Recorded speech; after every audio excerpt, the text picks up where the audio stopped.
हिचं म्हणे लग्न ठरलं आणि ते लग्न कोणत्या पद्धतीनं तर स्वयंवर पद्धतीनं लग्न करण्याचा निर्णय तिने घेतला.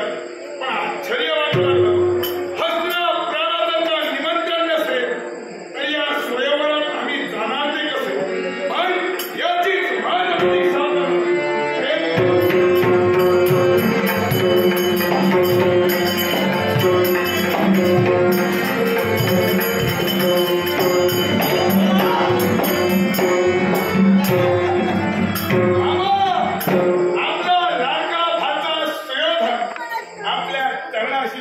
आशीर्वाद भाच्या तुला मात्र आशीर्वाद विराजमान हा समाधान वाटलं. पण भाच्या तू म्हणतोय तुला समाधानही वाटतंय आपल्या हिऱ्यानं. पण काहीसा विचार तुझ्या चेहऱ्यावर दिसतो. आज हसताना काय झालंय की ज्याच्या मस्तकी विचाराचे भाव. विचार आमच्या मणिप्रांताच्या मुळाशी कारण एकच आहे.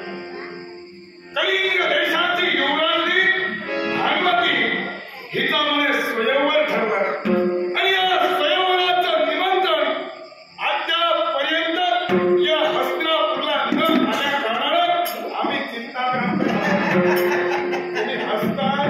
भाच्या त्या स्वयंवराचं निमंत्रण तुला न मिळाल्यामुळे चिंताग्रस्त झाला.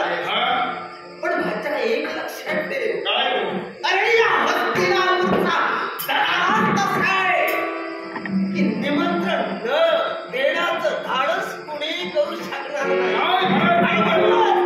हस्तिनापूरला स्वयंवराचं निमंत्रण मिळालं. हस्तिनापूरला स्वयंवराचं निमंत्रण मिळालं. मामा विलंब कशाला. लवकरात लवकर स्वयंवराच्या ठिकाणी आपली उपस्थिती राखणं एवढं आनंदी झाला. हो स्वयंवराचं प्रतिनिधित्व तू करणार. मी केलं. हस्तिनापूरच्या वतीनं हा स्वयंवराचं प्रतिनिधित्व जाणार. हो म्हणून आनंदित झाला. आनंदी का होऊ नये. पण या तुझ्या आनंदावर विरजण घालतोय तो कांत घालतोय. हस्तिनापूरचा युवराज म्हणून मी तिथवर जात असताना पाहतमुळे तिथं सुद्धा तो येणार आहे. आश्चर्य वाटलं. सुयोधना, ससा प्रतिनिधी म्हणून तू जाणार.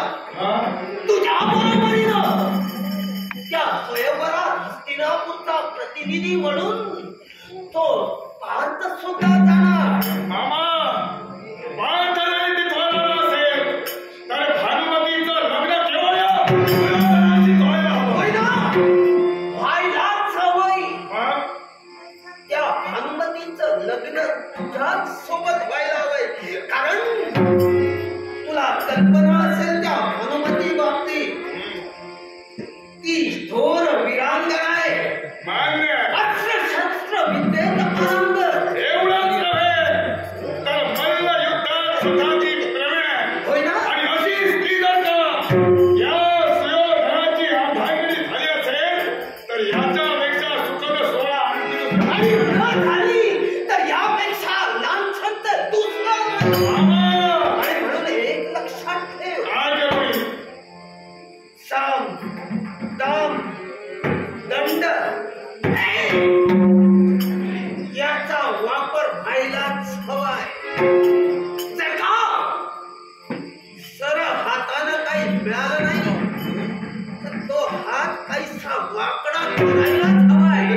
ती भानुमती जर का सहजासहजी मिळाली नाही तर तुझ्या पराक्रमानं तिचं बळपूर्वक हरण करायला हवंय.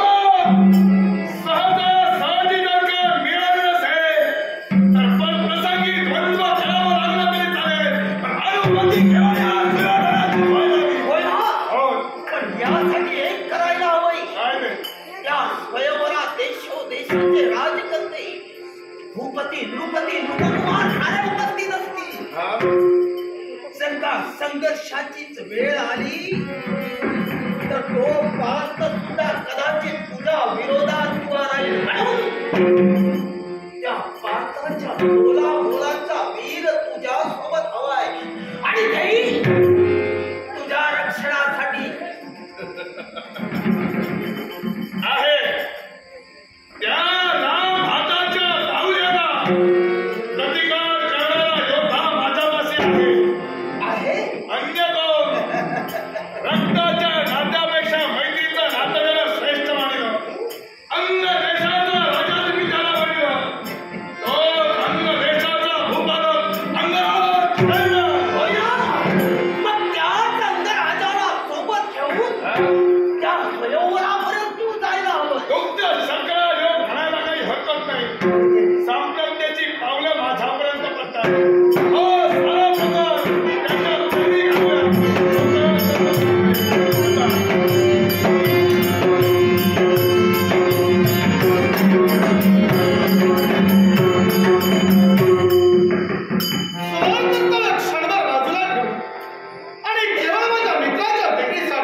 जिवंत माणसाच्या मोडाप्रमाणे आम्ही जपलं. ऐशाराम गादा की ध्यान शिल्लोली ती माझी सुकुमार भगिनी गांधारी. आणि त्याच माझ्या गांधारीसाठी तो म्हातारा भैरव भीष्म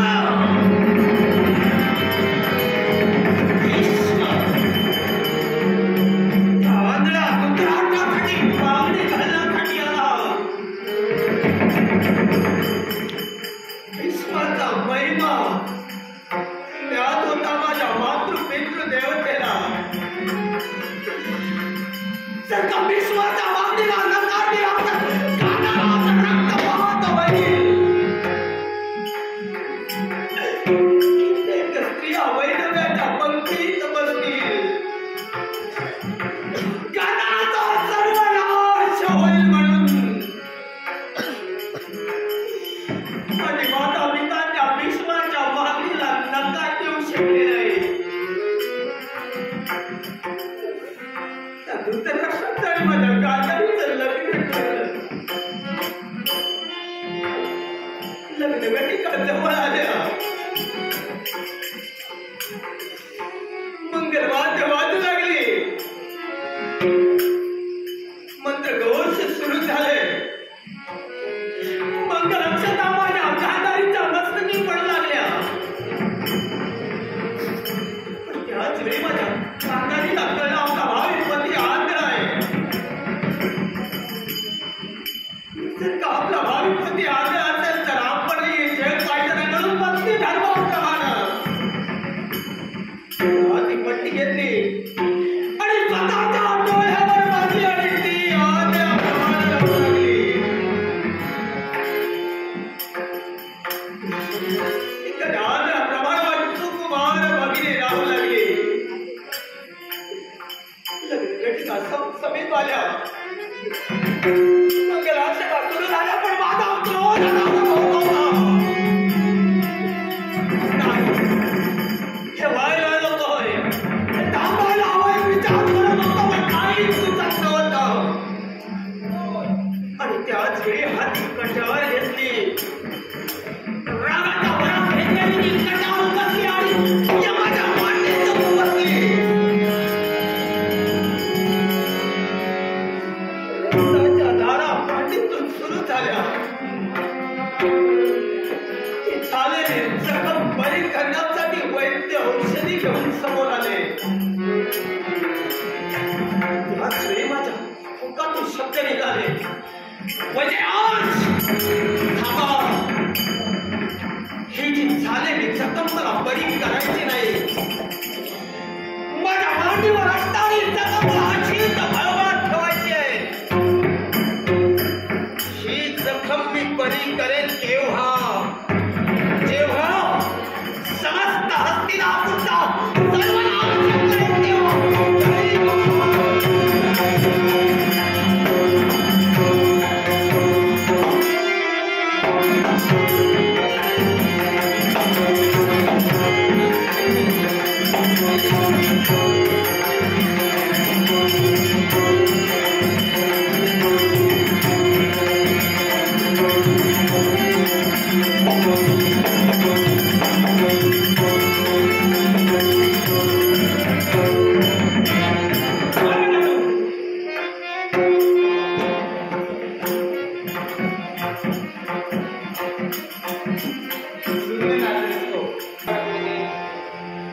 विश्वास सांगितलेली जबाबदारी योग्य रीतीनं पार पाडली का? होय हो. यशोदेशीच्या राज्यकर्त्याला मी हो, कोणाक चुकवू नाही. सगळ्यांना सांगतोय. इतको भीक दिलं, इतर लोक पाय सुटवायचे सुटतो. अरे व्यवस्था वाटत. काय झालं? हे पाय दुखतात हो. तुला नोकरीत रुजू करून घेतलंय, त्यावेळी तू कबूल केलंयस. म्हटल्यानंतर आता वाढ कशाला? नाही नाही, मला तर काय बोललोय ना. आता काय मग? अरे काळजी करू नकोस, मी आहे ना. बघायचा. मी आहे ना. होय ना. अरे तुझ्या प्रत्येक इच्छेची पूर्तता केली तरी यशोदेशीच्या राज्यकर्त्याला निमंत्रण पत्रिका तुझ्याकडे पोहोचला. होय होय होय. प्रत्येकाच्या अंतरार्थी शब्द तू ऐकलास होय. आणि पुनश्च सुवार्ता सांगण्यासाठी सुद्धा हा विस्तीर्ण अशा तऱ्हेचा सजलेला स्वयंवर मंडप आहे. हो. देशोदेशीचे राजकर्ते येणार आहे. प्रत्येकाचं यथोचित स्वागत व्हायला हवं. ही जबाबदारी तुझ्या मागे आहे. महाराजांनो काही एक काळजी करू नको. मी आलो. सगळ्यांचं स्वागत मी करतो.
तरी आम्ही कसे निघतो भारी म्हणे भारी दिसतो काय दिसतं भारी लग्नात लावलं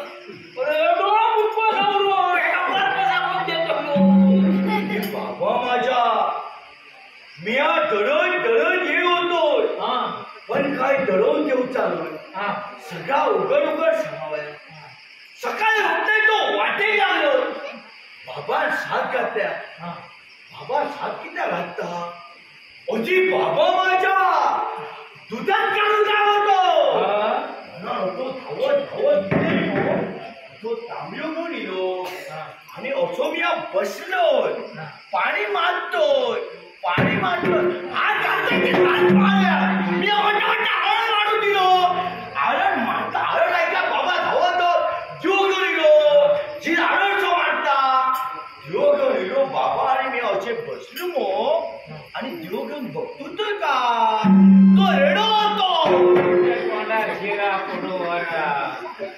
मस्त विचार काढून धावतं आता मागा तुला बोला नको आता मागा बोला नको म्हणजे? सगळा बाबाचा चुकला ना चाचा बाबाचा चुकला ते उलटी मारल्या ते पाय वर करून मारल्या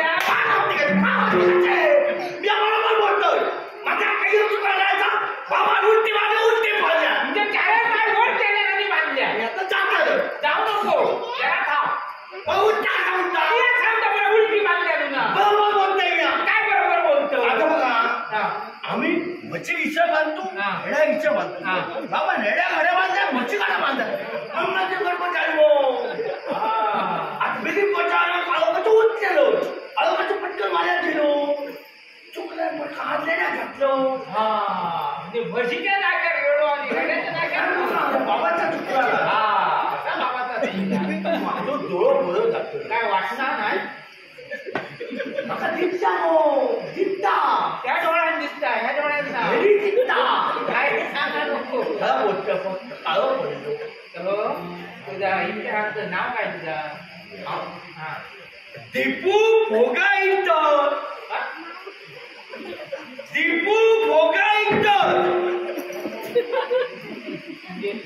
इथं ऐकलो बघा दीपू बाबाचं नाव भोगा माझं नाव इतिहास नाव असा कसा असं जाऊन दे असं कसा का अरे बापाशी दाखवू सांगतो तू काय विचारतोय बापा तसा टाकावं कसा का त्याचा काय असा काय ह्यो सगळं जमलेलं होता ज्या बापाची जन्मात घातल्या त्याचं नाव पुढे काढूचा मी कसा घेतो बापाने पुढे काढलं बाबाच्या पुढे काढलं सगळं लोक म्हणता मग या तोंडात शिरा पोडो मानतो शेण जपावा होय तो अरे बापाशी पेक्षा काहीतरी करून टाकूया आणि तसा नाव पुढे का तसा सगळ्या उत्तर काढू पण मी असा कित्या काढलं ते काय कारण असा जर एखाद्या झिरा बापाशी पेक्षा काय करू काढ नाही जमला तर नाव कसं पुढे काढलं होतं असं तरी काढू बापाची पेक्षा काहीही करा या बरोबर माझ्या इतक्याच त्याच्या पुढे काय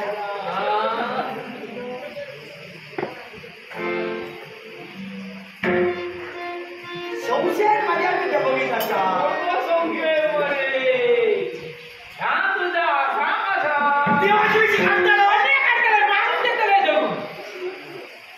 मारून देतो हो तुम्हाला सांगतो मी शिकाडू तुमका उठतो तुमका उलाला त्याचा काय झाला सकाळी मी उठलो आता सगळे एक एक विचार करू लागलो राजाच्या चढवायचा लगी नवरा कसो गुटगुटीची सावय आम्ही दाढी करून गेले दाढी करून गेलो असो बिया बसलं असो वडालं ते माझा फेस काढल्या मारल्या मारून दाढी करून फेस काढल्या माझं डोळ लागलो डोळ लागलो तो दाढी करता करता करता ते का सांगलो त्या माझी मिशी काढता ते का सांगलो एके वाटेची मिशी तशी जावा मला त्याचा रस्ता सहसा चितो म्हणता किती घालायचं ते तोंडावर शिरावला काही म्हणता किती बोलते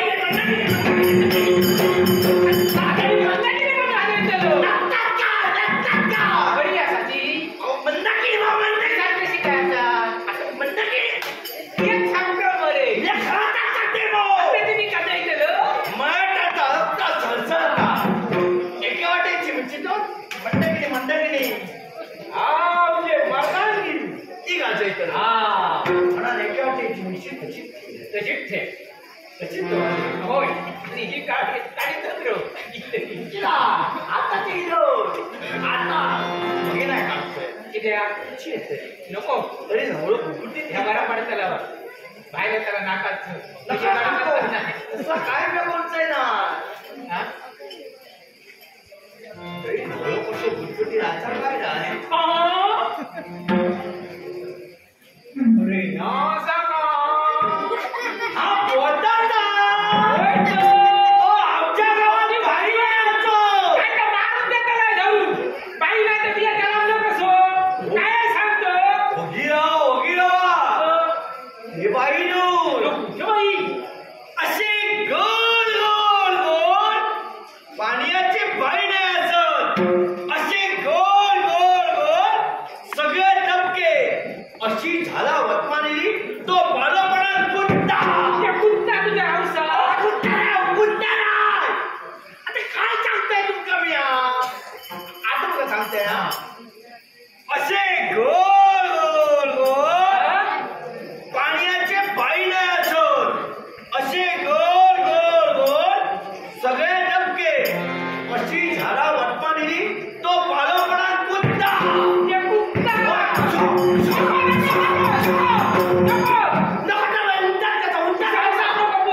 सगळा कुत्ताला निवड चौकात कुत्ता कुत्ता बंद करायचं नको मला नको कुत्ता या थंड कुत्ता आहो ना अहो बरोबर या सगळ्या विचारून चालू करताना होतो तो बालपणात कुत्ता को हा म्हणजे पागोपणा कुत्ता आणि त्या कुत्त्याला पाडेकर आमचा कुत्ता हा म्हणजे असं आमचा तो आमच्या गावात समजा इल्या हा बाई कोण आणि पुरुष कोण ओळखताच गावाचो पाण्याचा परिणाम सगळ्या झाला येत आल्या केव्हा आमचं बसतो का तुमच्याकडे मी बघा भाऊ सगळं आणलंय लग्न गेले बघा भाऊ बघूया आजी बघोय इचकुला बघोय अरे अशी दिसणार तशी माका कुठला विचारतात भाऊ घरी घेऊन टाका पडावा एवढा सगळा आकाळची बघूची सवय त्या काचला आले मग जुना कसा जुना दिसता ओ याचा मोठा कधी त्याचा यातून हडलं या बरा हडलं जागा मागा जागा नवीन आणले ह्या जुना आणले ते काय कारण असा माझ्या आजी बघा सांगले आजी आजा गदर तो कोण चाम काम गदर कोणच नाही पटकन मी चांगले आपला मग आजी चांगले तर जुना नाही ना आजी आजाला पटकन किती चालल्या आता समजला का आता तुमच्याकडे आता अरे राणा नको लग्न दिलो बाबा आजीची आठवली का बघा ना नको राणा नको बरी होती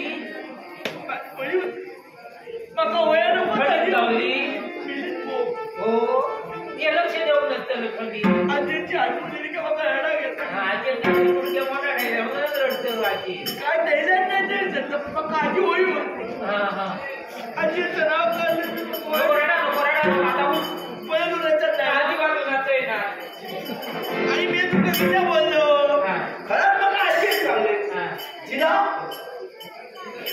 ह्या लुगड्याचा नवीन असला ना तर तोही जुनी व्हा तेव्हा आजीने विचारले आजी असा किती बोललो तेव्हा आजी म्हणाली जिला ह्या नवीन असला ना लुगड्या तर तोही जुनी किती वाढावी जुनी असाना ती दिसतली पुन्हा थोडक्या आंबट बदल घेतात नाही ना असे का उडे पिकताना आजी विचार आजी म्हणजे डॉक्टर हो पण आता तुम्ही आणि आम्ही बोलतो मग नवीन असा राजा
किलो महाराजांना अहो 50 टाक 50 किलो.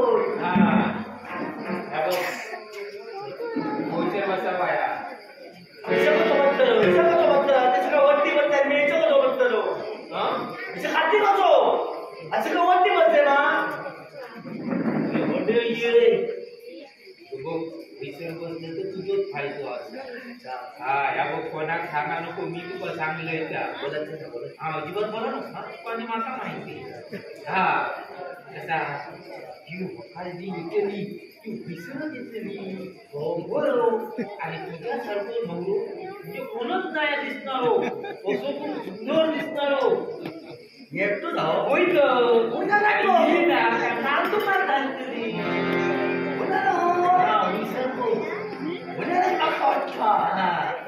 हनुमान मेस्त्री यांच्या स्मरणार्थ हनुमान मेस्त्री यांच्या स्मरणार्थ सन्माननीय चिन्मय मेस्त्री नातू यांनी माझ्या कलागुणांचा गौरव करण्यासाठी त्याचे आमच्या दशावताराचे प्रेमी सन्माननीय पोलीस निरीक्षक लक्ष्मण तांबे साहेब त्यांनी लग्न वेळ दिलो मला आधी पण सांगा ना कोणी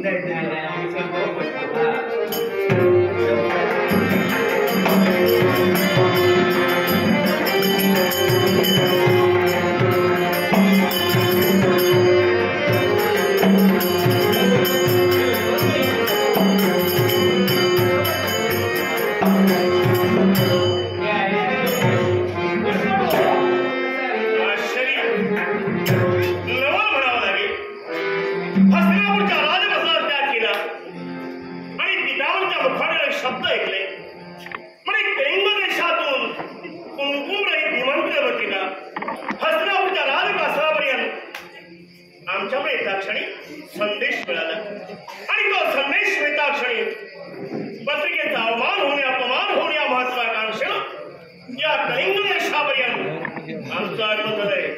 स्वागत कक्षाला आपण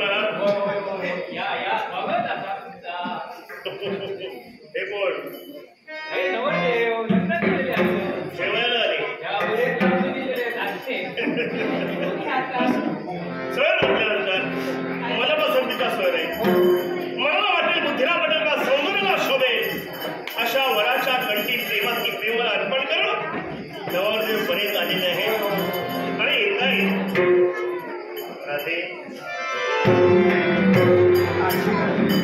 आपला पत्रिकेचा सन्मान राखून या सर मंडळात आमचं आगमन झालं.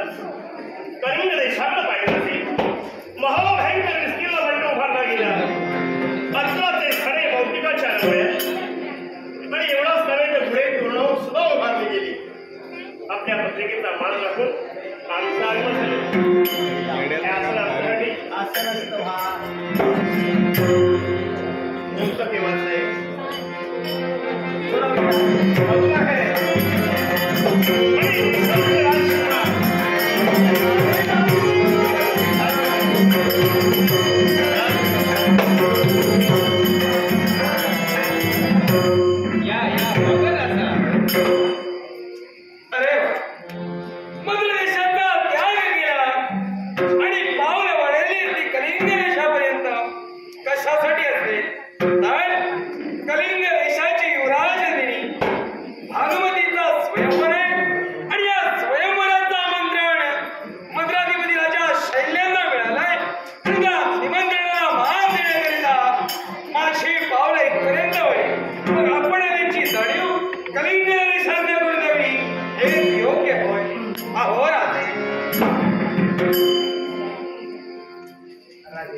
शल्यराज स्वागतम. या स्वयंवर मंडपात आपलं स्वागत आहे. आपल्या निमंत्रणाला मान देऊन आज इथपर्यंत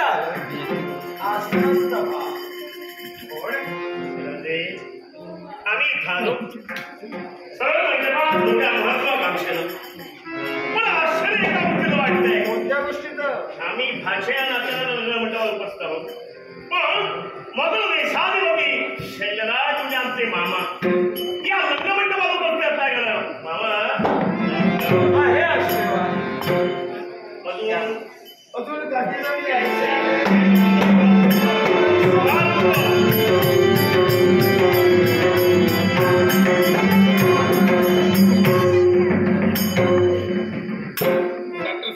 ठिकाणी बरीच दाटी झालेली दिसते. बरेच जण जमिनीवर सुद्धा बसलेले आहेत. आमची आसनं आहेत की नाही जरा? या समाधान वाटू लागलं. मुलीचे भाऊ स्वतः जातीनिशी आमच्या स्वागत. मी भाव नाही नाता जोडू नको माका घुसमटावू नको म्हणते. मुलीचे बंधू घुसमटच चाललंय एकतर त्याच्यामुळे नाता जोडू नको. माझा काय झाला आता माका माहिती. मी भाव नाही म्हणजे आशेचा किरण तुम्हाला कुठं दिसत नाही ना.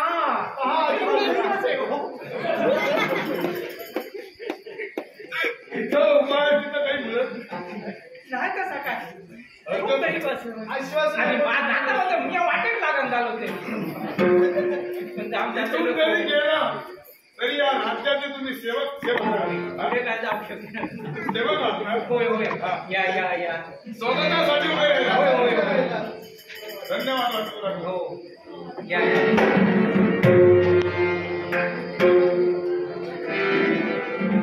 रामे हस्तिनापूरचा युवराज सुयोधन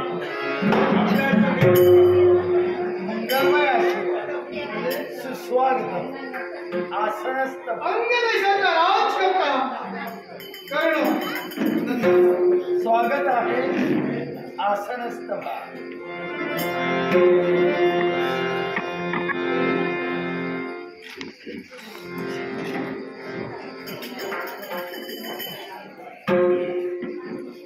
सारे राजकर्ते उपस्थित झाले.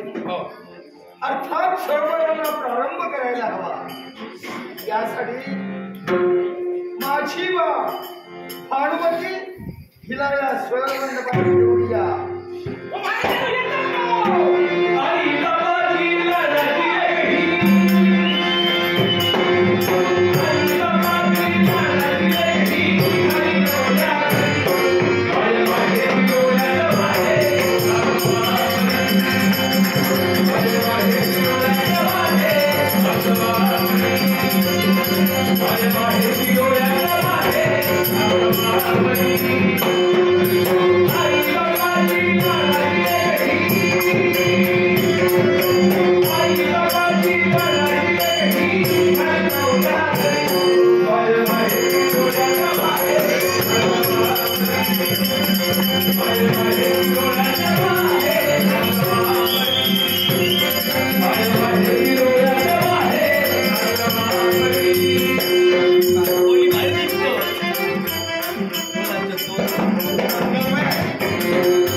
संदेश देसाई तुझ्या इच्छेसाठी हे स्वयंवर सजलं गेलंय. मनपसंतीचा वर तो नियुक्त करायचा आहे. त्यासाठी कुलदेवतेचं स्मरण कर. मनाचा निश्चय कर आणि तुझा योग्य जोडीदार निवडण्यासाठी तू सिद्ध हो. उपस्थित सर्व राजकर्त्यांना माझी कळकळीची विनंती आहे. हे इच्छा स्वयंवर आहे. मनपसंतीचा आहे याची पत्रिकेद्वारे आम्ही आपल्याला कळविलेलं आहे. अर्थात माझ्या कन्येच्या मनाला आवडेल अशाच वराची नियुक्ती ती करतात. इतरत्र राजकर्त्यांनी कुणीही वाईट वाटून घेऊ नये अशी माझी कळकळीची विनंती आहे. आणि हे तुम्हाला प्रारंभ होते. तुम्हाला थोडा मोठ्याचा आशीर्वाद देऊन मी माझ्या स्वयंवरात या स्वयंवर मंडपात उपस्थित असणाऱ्या देशोदेशीच्या सर्व कुमारांना या भानुमतीचा सादर प्रणाम. हे माझ्या स्थलदेवते, हे माझ्या कुलदेवते, तुम्हा साऱ्या देवदेवतांचा आशीर्वाद माझ्या पाठीशी ठेवून माझ्या मनपसंतीचा वर निवडण्यासाठी आपल्या सर्वांचे आशीर्वाद माझ्या पाठीशी ठेवा. आपणा सर्व ज्ञाती बांधवांचा बाबांचे आशीर्वाद पाठीशी घेऊन मी माझ्या स्वयंवराला सुरुवात करते. आवची माझ्या पाया पडतो. मारून द्या त्याला खाऊन. तुझी वाटेल अशी आज काय म्हणतो इलाज तिथून बघता इलाज तिथून योग्य आपलं काहीतरी बोलले का मारून दिलं मला वाटे पडले मी मारून देऊ वाटे काहीतरी औषध ना लग्न केलं बा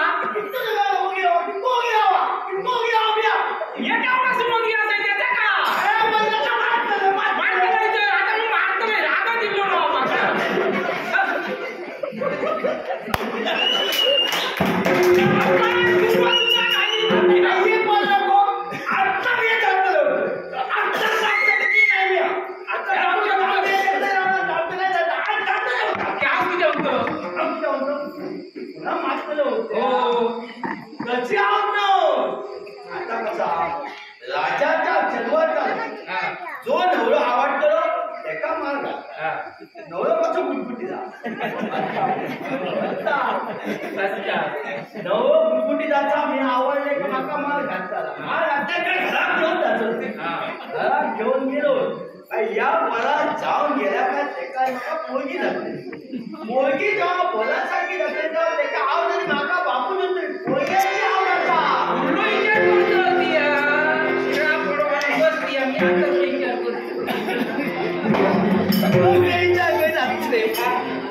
तुम्हा साऱ्यांचा आशीर्वाद घेऊन मी माझ्या स्वयंवराला सुरुवात करते. स्वयंवराला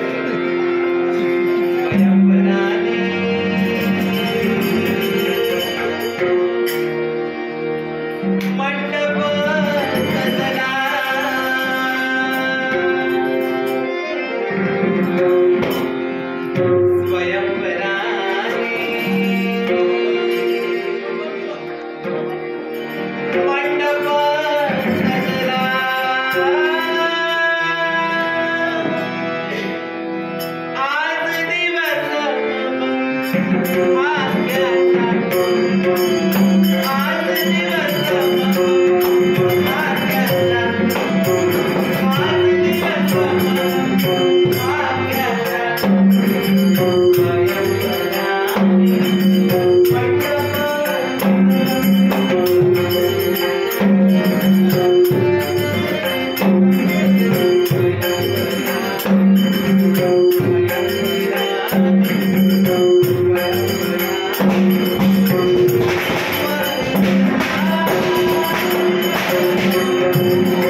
चल चल जाऊया चल मंचन मंचन जाऊया भोजनाची व्यवस्था केली आहे.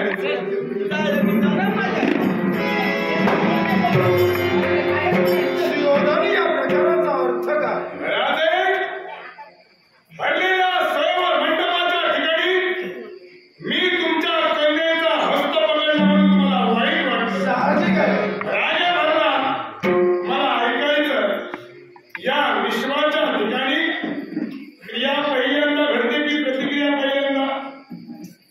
काय म्हणालास? या विश्वात क्रिया पहिल्यांदा घडते की प्रतिक्रिया पहिल्यांदा? अर्थात क्रिया प्रथम घडते. होय ना? हो. ज्याप्रमाणे क्रिया त्याप्रमाणे प्रतिक्रिया. बोलण्याचा अर्थ माझ्या क्रिया जर योग्य असेल हा. तर उमटणारी प्रतिक्रिया ही योग्यच असते आणि क्रिया जर अनुचित असेल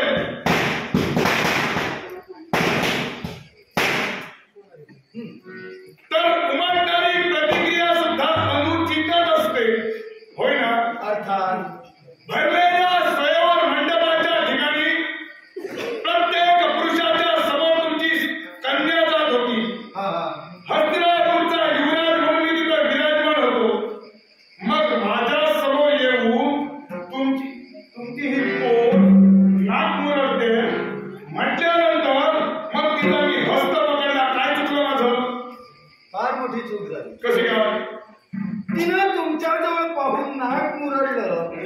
याला कारण काय असेल हे प्रथम कारण शोधलात का? राजे, स्वयंवराच्या ठिकाणी तुमच्याकडे पाहुणे म्हणून आम्ही आलो होतो. हा. कारण शोधण्यासाठी इथं आलो नव्हतो.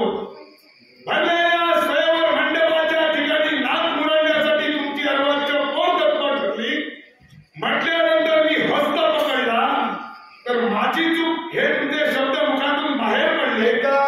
मग माझी चूक ती कशी? निमंत्रण तुम्हाला कोणी दिलं? तुम्ही दिला. मी दिलं. हा, तिथला ज्येष्ठ कोण? तुम्ही. अर्थात तिनं जर का आपल्या बाबतीत अशा प्रकारचा प्रसंग घडविला तक्रार माझ्याजवळ करायची की तिला धरून न्यायचं? याला कारण राजे, तुमच्या राज्यात पद्धत कदाचित वेगळी असेल. चोर चोरी करून गेल्यानंतर दिवे पेटवायला तुम्ही जात असाल. हस्तिनापूरची ती पद्धत नव्हे. तेव्हाचं तेव्हाही तसं शासन करण्यासाठी आम्ही तत्पर ठरतो. तुमची पोर ही बालिश नव्हे, तुमची पोर समजुतीत आलेली आहे.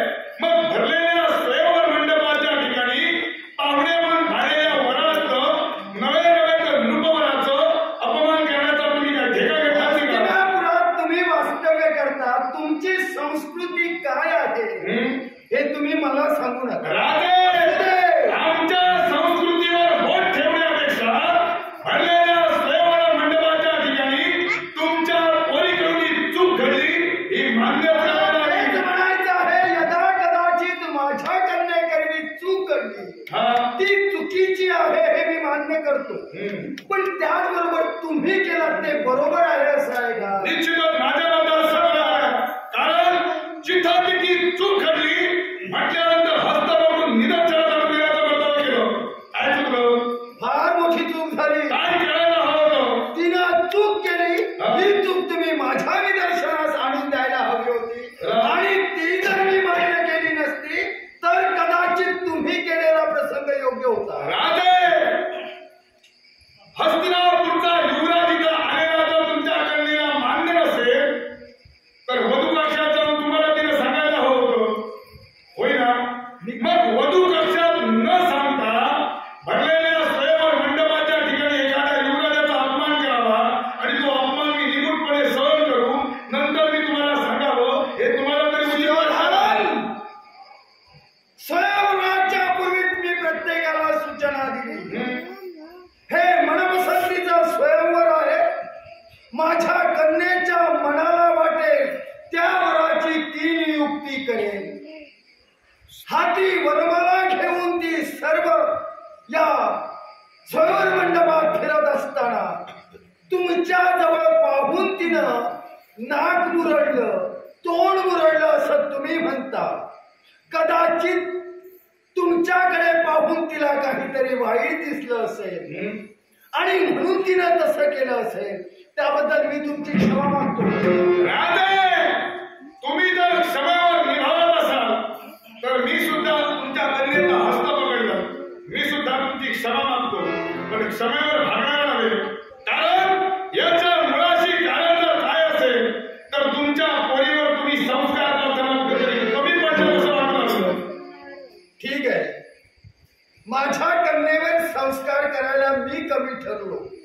तुझ्यावर काय काय संस्कार झाले ते तरी ऐकूया. निश्चितच भरलेल्या स्वयंवर मंडपाच्या ठिकाणी सामन्यात तुमच्या मुखातून शब्द बाहेर पडले की स्वयंवराला सुरुवात होण्यापूर्वी माझ्या मुखातून शब्द बाहेर पडले.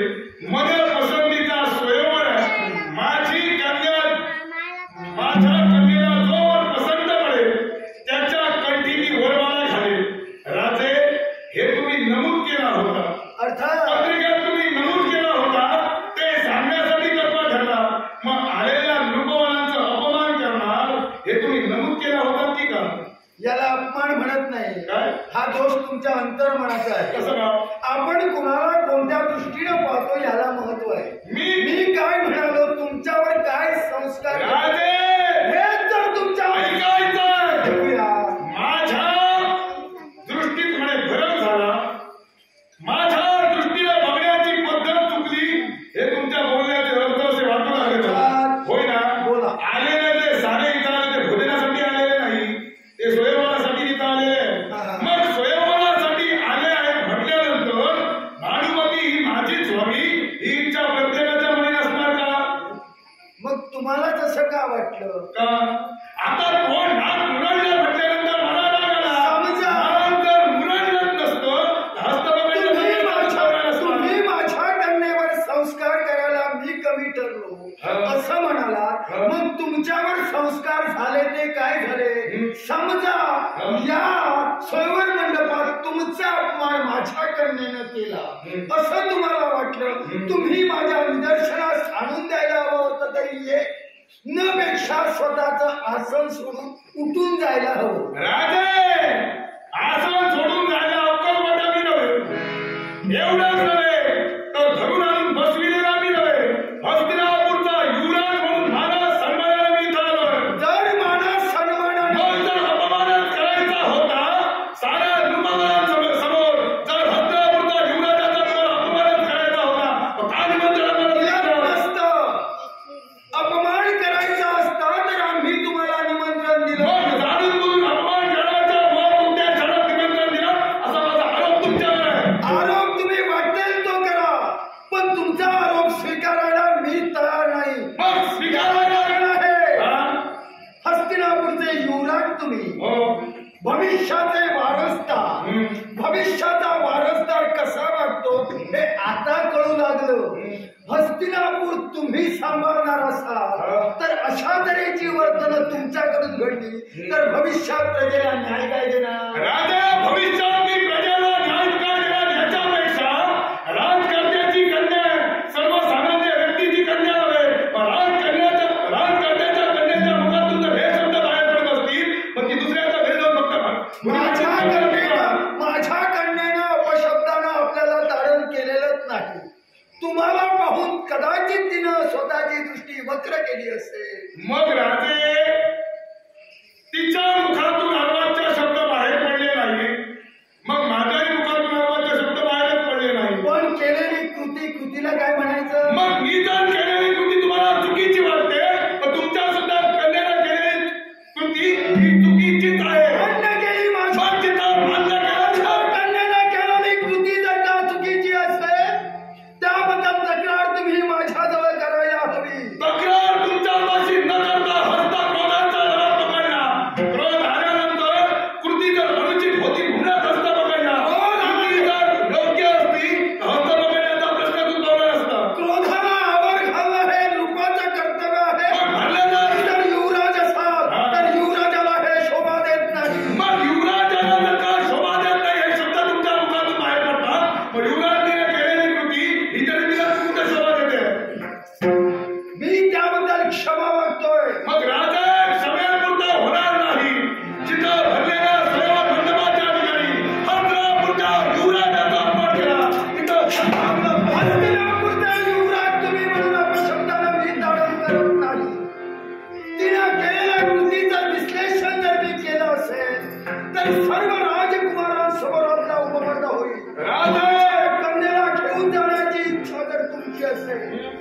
तिचा वाघ त्या राज्याचा एक शास्त्र, एक राजकर्ता म्हणून कोणत्या दलाला माझ्या कन्येला तुमच्या कन्येला घेऊन जाईल असं तुमच्यावरील शक्ती समर्थ आज त्याला तुमच्या युवराजाला प्रतिकार करणार चांगली करा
सुयोधनानं आमच्या कन्येचा हस्त धरून त्याला स्वयं मंडपातून नेण्याचं कार्य केलं.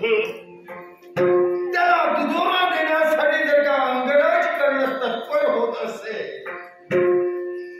तर आमचे अनुयायी म्हणून एक धर्मशील योद्धा म्हणून तुम्ही जर आम्हाला सहकार्य करत असाल विचारा. कर्णाला तुम्ही प्रश्न विचारा आणि इथं उपस्थित असणाऱ्या प्रत्येकाला त्याचं महत्व कळायला हवं. इतरत्र राजकर्ते आवासून आमच्याजवळ पाहत आहेत. ह्याच बोलणं हे आमच्या रक्तात नाही. कुणीतरी महाभारत घडवून गेलाय. सुसंगती सदा घडव, सुजन वाक्य गाणी पडव आणि संगत करताना चांगल्याची केली, जेणेकरून आमची पावलं वाम मार्गाला केव्हाच पडणार नाही. ती सर्वांना सहमार्गाला वळविणार हा पार्थाचा धर्म आहे. धर्म राखून तुम्ही या स्वयं मंडपात करणंच नव्हे तर जो जो योद्धा सुयोधनाला साथ करेल त्याला विरोध करू शकता. जशी आपली इच्छा. इतरत्र राजकर्ते आमच्याजवळ पाहताय. प्रत्येकाला आश्वासन देऊन त्याला थांबविणं माझं. मग चला प्रत्येक वेळेला झोपण्याचं कर्तव्य आपण करायला हवं. तुम्ही तर थांबू नका.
आपण आम्हाला विरोध का करता?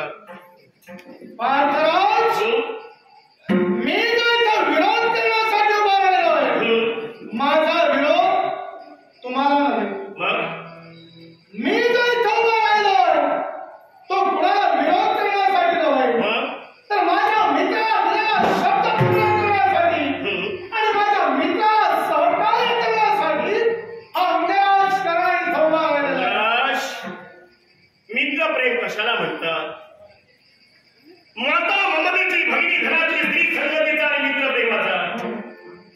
आपला मुलगा किती खट्या असू द्या, वाह्या जाऊ द्या, त्याला प्रेमाला जवळ कोण करतं?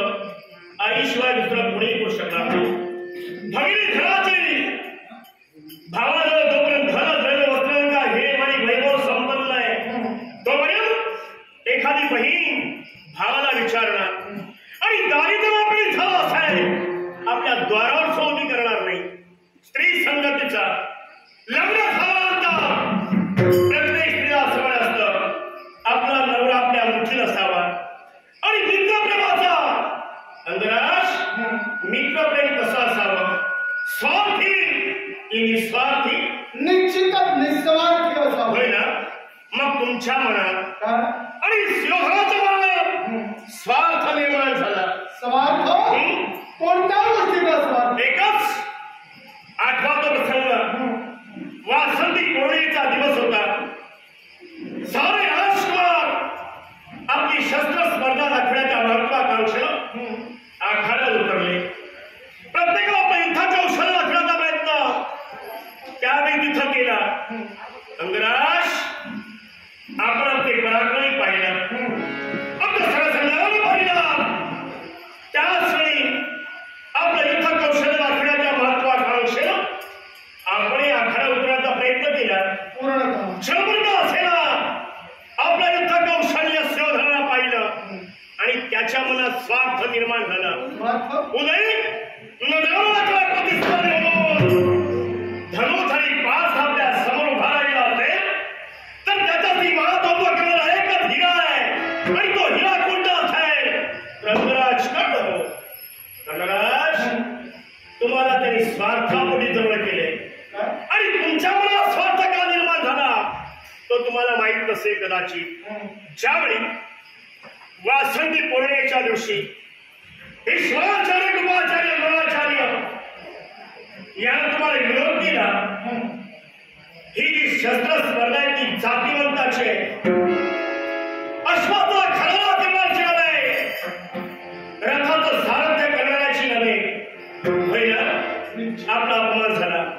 मौन खंडनात भंग भरल्या त्या समरांगणाच्या ठिकाणी घडला गेला.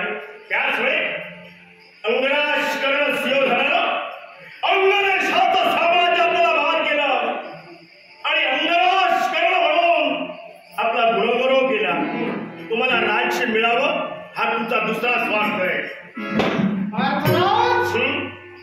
मला राज्य मिळावं, मला अधिकार मिळावा आणि हा या कर्णाचा स्वार्थ आहे असं जर तुम्ही म्हणत असाल तर माझा मात्र या तुमच्या मताला विरोध आहे का? अहो, मैत्री ही स्वार्थासाठी नव्हे, निस्वार्थपणानं केली जाते आणि त्याच निस्वार्थ मैत्रीच्या नात्यासाठी अंगराज कर्ण आजपर्यंत झेटत आलेला आहे. आणि राहिला प्रश्न हस्तिनापुराचा, तर ज्याप्रमाणे माझा मित्र सुयोधन हा हस्तिनापुराचा युवराज आहे, तद्वत त्या हस्तिनापुराचे युवराज तुम्ही सुद्धा आहात. माझ्या मित्रानं घडलेल्या क्रियेला प्रतिक्रिया दर्शवली, अर्थात ती प्रतिक्रिया जर त्यानं दर्शवली नसती तर कदाचित कुठेतरी शास्त्राचा अपमान झाला असता, कुठेतरी हस्तिनापुराचा अपमान झाला असता आणि तो हस्तिनापुराचा अपमान होऊ नये म्हणून त्यानं हे आपलं पाऊल उचललं होतं. एक लक्षात ठेवा, समारंभ कोणताही असू दे, जिथं त्याला अपमान सहन करता येत नाही त्याने त्या सहर मंडपात किंवा त्या समारंभाला केव्हाच जाऊ नये. कारण ऐकून घ्या, ज्यावेळी द्रौपदीचं सहर मांडलं गेलं, मच्छभेद करावा महत्वाकांक्षेला सहराचा पण ठेवला गेला होता. होय ना? आणि त्याच वेळी आपण उभे राहिला, धनुष्यबाणाचा काटा देऊन पाण्यात पाहून मच्छभेद करा ठेवला गेला होय ना. मग निराश करणं त्याच वेळी त्या द्रौपदीच्या मुखाने शब्द बाहेर पडले, नाह वरियामी सुतम. कर्णराज, तुमचा अपमान झाला. मग त्या क्षण म्हणजे तुम्ही स्वस्त काय होता? अपमान झाला कदाचित. त्यावेळी सेवचं वास्तव होतं, ते वास्तव त्या द्रौपदी आमच्या समोर मांडलं आणि ते वास्तव नाकारण्याचा अधिकार या कर्णाला कधी नव्हता आणि म्हणूनच तो अपमानाने त्यावेळी सहनही केला. पण साम्राज्याच्या क्षणी माझ्या मित्राचा तो अपमान झाला. तो अपमान मी कधी सहन करणार नाही. खराच बोलता बोलता बोलून मोकळे झाला तुम्ही. सण समारंभात जर आपल्याला अपमान सहन होत नसेल तर आपण तिथं जाऊ नये. मग ते जर त्या सण समारंभात आलेल्या एखाद्या व्यक्तीच्या जर अपमान जर आपल्याला करायचा असेल तर त्या व्यक्तीला त्या समारंभाचं निमंत्रण देऊ नये. यावर चांगली आहे. स्वयंवराचा पळत कसा होता, ज्याच्या मनाला वाटे बुद्धीला वाटे समजण्याला पण साधे, अशा वराच्या कंठी प्रेमातील प्रेमाला अर्पण करावी. मला सांगा, अंग देशातील राजा तुम्ही. राजा म्हटल्यानंतर 4 पुरुषार्थ आहेत, धर्म, अर्थ, काम आणि मोक्ष. मग अधर्म करायच्या बाजूला धर्मशील राजानं काय बोलावं? मी अधर्माच्या बाजूला उभा राहिलेलो नाही. त्याला कारण आहे, हा जो स्वयंवर इथं मांडण्यात गेला त्या स्वयंवराचा नियमच होता हा मनपसंतीचा स्वयंवर होता. मग या मनपसंतीच्या स्वयंवरात त्या भगवतीच्या मनाला जोवर पसंत पडेल त्याच्या पंडितीला तू बरोबर अर्पण करावी. होय ना? मग माझा मित्र सुयोधन तिच्या मनाला जर योग्य वाटलं नसेल तर त्या स्वयंवराची वरमाला तिला माझ्या मित्राच्या पंथी अर्पण करता पण त्या भगव्या स्वयंवरमध्ये पण तिनं नाक म्हणून जो माझ्या मित्राचा अपमान केलाय आणि तो अपमान मला सहन झालेला नाही. माझ्या मित्राने जर तिनं वरलं नसतं तर मला कदाचित त्याचं दुःख काही झालं नसतं. कारण जी स्वयंवराची निमंत्रण पत्रिका दिली त्या निमंत्रण पत्रिकेत नमूदच केलेलं होतं की हा मनपसंतीचा स्वयंवर आहे आणि त्यामुळं या गोष्टीवर आक्षेप घेण्याचा अधिकार मलाच काय माझ्या मित्र सुयोधनाला सुद्धा नव्हता. कर्णराज, काय ते? या अखिल विश्वाच्या प्रांगणात पुरुषाच्या चारित्र्यापेक्षा स्त्रियांचं चारित्र्य फार महान आहे. स्त्रियांची महत्व ज्याला कळली तो यशोदीप्तीला गेला आणि स्त्रियांची महत्व ज्याला कळली नाही तो रसातळाला गेला. अर्थात एका स्त्रीचं महत्व या शोधन म्हणणार नाही, त्याला दुर्योधनच म्हणणार नाही. याला कारण आहे, हा जन्माला आला, रक्ताचा पाऊस पडला, गर्दवा चारी बाजूला उडू लागली, अपशकुनी हा. अर्थात त्याला सुयोधन म्हणतात. मी दुर्योधनच होय. मग त्यावर मात्र मित्राला सुयोधन म्हणतो. एक बंधू जर त्याला दुर्योधन म्हणत असेल तर अशा बंधूचा धिक्कार करून माझा मित्र सुयोधनासाठी शक्ती मिळालं हा अंगाला शरणो भावे. राज, परमेश्वराला धर्माची प्रस्तावना केली. देवासमोर देवाच्या मुखाने शब्द बाहेर पडले. परित्यागाय साधनाम विनाशाच्या दुष्कृतम धर्म संस्थापनार्थम संभवामी उद्योगे. धर्माची पायमणी अधर्माचा फैला होऊ लागला म्हणून त्या देवाला या युगाच्या अवतार घेतले. धर्म शाश्वत ठेवण्यासाठी मी तुम्हाला एक सूचना करतोय. काय सूचना? एक महत्वाची सूचना. यशाचं शिखर गाठत असताना ज्या आपण पायऱ्या चढतो ना, मागं पडणारा श्री चांगला सुसंवाद करावा. कारण आपण मागवून फिरून येतो ना त्यावेळी ते सारे जण आपल्याला पुन्हा भेटत असतात. आणि तेच भेटतं त्या प्रत्येक भेटण्याशी माझे संबंध मला चांगले ठेवायचे आणि म्हणून समाचार करण्यासाठी या स्वयंवर मंडपात उभा राहिलो. पण वैर म्हणून जर तू उभा राहिला असशील तर कदाचित त्या वैरात सुद्धा त्या कर्णाला करावे लागेल. हे शब्दाच्या मुखाने का बाहेर पडलंय? यशाच्या पायऱ्या चढण्याचा प्रयत्न तुम्ही करता, मी करतोय. पण नजरेला कळय यशाचं शिखर करण्यासाठी तुम्ही जर पुढे गेला असाल, मी जर मागे राहिलो असेल, व्यवहार चांगला करा. कारण तेव्हा तरी तुमची आमची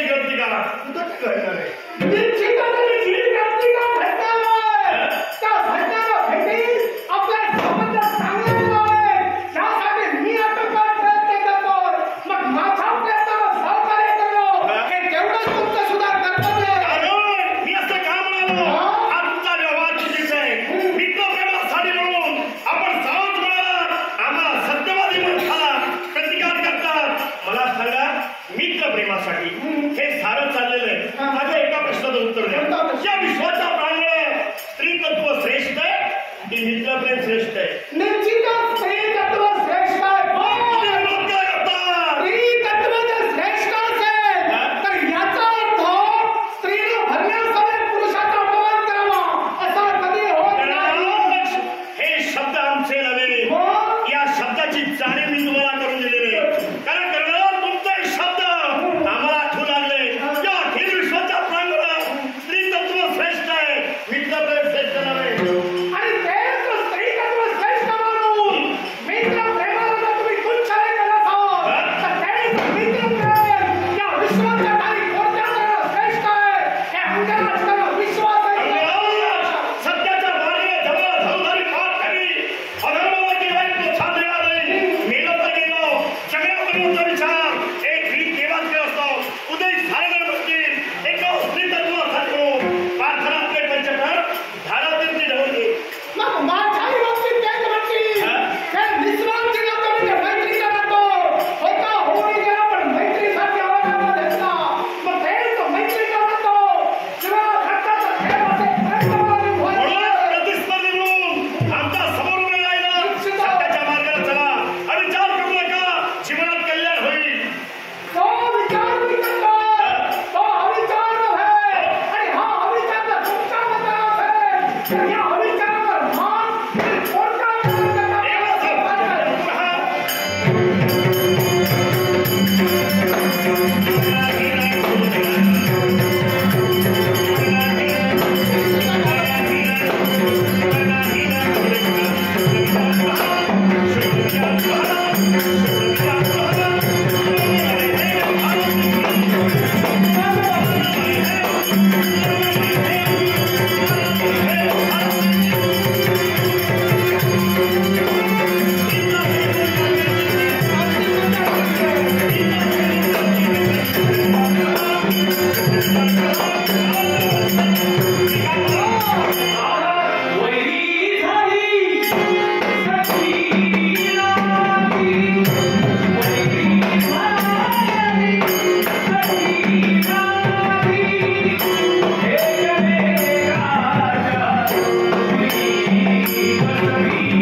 पण या प्रश्नाचं उत्तर